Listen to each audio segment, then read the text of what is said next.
Hello बच्चों। तो आज मैं आप लोगों को क्लास 9 साइंस का जो चैप्टर नंबर फर्स्ट है उसमें मैं पदार्थ की अवस्था में परिवर्तन को समझाऊंगा। क्या होता है ये पदार्थ की अवस्था में परिवर्तन का मतलब होता है कि पदार्थ का किसी एक अवस्था से दूसरे अवस्था में बदलना ही पदार्थ की अवस्था में परिवर्तन कहलाता है।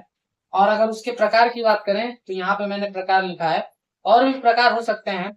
अगर आप इतना समझ लेते हैं तो और भी प्रकार समझने में आपको किसी तरीके की दिक्कत नहीं आएगी। चलिए समझते हैं कि किस तरीके से जो है ये अवस्था में परिवर्तन होता है। तो अवस्था में परिवर्तन होने के लिए जो कारक होते हैं वो आप लोग का होता है ताप या तापमान।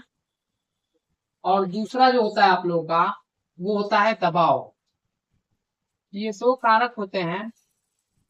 दबाव, ये दो कारक होते हैं जिसके वजह से जो है पदार्थ की अवस्था में परिवर्तन देखने को मिलता है। जैसे कि मान लीजिए कि मैं पदार्थ को द्रव अवस्था में लेता हूं। अगर कोई पदार्थ है वो द्रव अवस्था में है और मैं चाहता हूं कि उसी अवस्था में चला जाए, उस अवस्था में चला जाए, तो उसके लिए क्या करना होता है, जो द्रव है उसके तापमान को हम लोग को घटाना पड़ता है। जब उसके टेम्परेचर को हम लोग कम करते हैं तो कम करने से क्या होता है, वो ठोस अवस्था में चला जाता है। और ये जो क्रिया होती है द्रव का ठोस में बदलने वाला जो क्रिया है इसको जो है जमना कहा जाता है।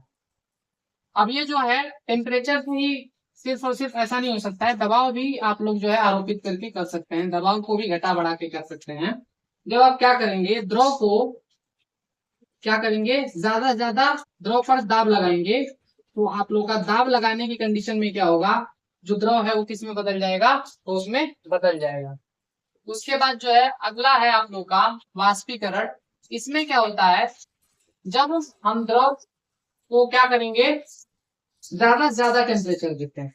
इस वक्त कंडीशन में क्या करना है, हम जो है द्रव को तापमान देंगे और उस तापमान को क्या करेंगे, इस द्रव के तापमान को बढ़ाने की कोशिश करेंगे। कहाँ से तापमान देंगे, जिससे कि इस द्रव का तापमान क्या हो जाए, बढ़ जाए। तो जब बढ़ता है तो इससे क्या होता है, ये जो द्रव है किस अवस्था में चला जाता है, गैसीय अवस्था में चला जाता है। उसके बाद अगला है आप लोग का परिवर्तन जिसको बोलते हैं ऊर्ध्वपातन। इसमें क्या होता है, जो आप लोग का ठोस होता है वो डायरेक्टली गैस में बदलता है। तो जब आप किसी भी ठोस पदार्थ को डायरेक्टली गैस में बदलना चाहते हैं तब ये क्रिया होती है। तो इसमें क्या होता है, जब हम किसी ठोस को लेंगे और उसके तापमान को हम क्या कर देंगे, इंक्रीज कर देंगे, बहुत ज्यादा टेम्परेचर को बढ़ा देंगे, तो बढ़ाने से ये क्या होता है, ये गैस अवस्था में चला जाता है। लेकिन इसमें शर्त ये होती है कि ठोस को डायरेक्ट गैस में बदलना होता है। मतलब ये बीच में जो है द्रव नहीं बनेगा, डायरेक्टली जो है गैस बनेगा, तभी जो है उसे ऊर्ध्वपातन कहा जाएगा। उसके बाद अगला है आप लोग का गैस से द्रव। अब इसमें क्या होता है, गैस को जो है ठंडा करना पड़ता है। ठंडा करने का मतलब ये है कि गैस के तापमान को घटाना पड़ेगा।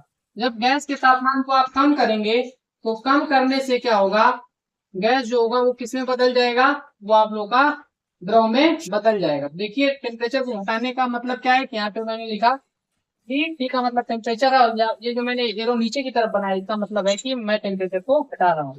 जब मैं घटाऊंगा तो ये जो है गैस किसमें बदल जाएगा, द्रव में बदल जाएगा। इस क्रिया को किस नाम से जानते हैं, इसको संघनन के नाम से जानते हैं। उसके बाद है गैस से हम चाहते हैं कि डायरेक्टली ठोस में चले जाएं, बीच में जो है मतलब द्रव ना बने, डायरेक्ट हम ठोस बनाना चाहते हैं, तो इस क्रिया को क्या कहा जाता है, अवक्षेपण कहा जाता है। इसमें भी क्या करना होगा, तो जब गैस से हम ठोस में जाना चाह रहे हैं तो इसमें जो है आप लोगों को टेम्परेचर को कम करना पड़ेगा। तो फिर गैस लिया और उसमें भी हमने क्या किया, टेम्परेचर को कम किया। टेम्परेचर को कम किया, इससे हम किसमें चले गए, ठोस में चले गए। उसके बाद अगला है आप लोगों का ठोस से द्रव में अगर हम परिवर्तन करना चाहते हैं। ठोस से द्रव में परिवर्तन करने के लिए क्या करना होगा, हम जो है टेम्परेचर को क्या करेंगे, बढ़ाएंगे। जब टेम्परेचर को बढ़ाएंगे उससे क्या होगा, जो ठोस है वो पिघल कर क्या बन जाएगा, द्रव बन जाएगा। और इस क्रिया को गलन कहा जाता है। तो मुझे उम्मीद है कि आपको ये समझ में आया होगा। और अगर इसको और अच्छे से आप समझना चाहते हैं तो आप कमेंट में लिखेंगे तो मैं इसको और अच्छे से एक्सप्लेन कर दूंगा। Thank you guys.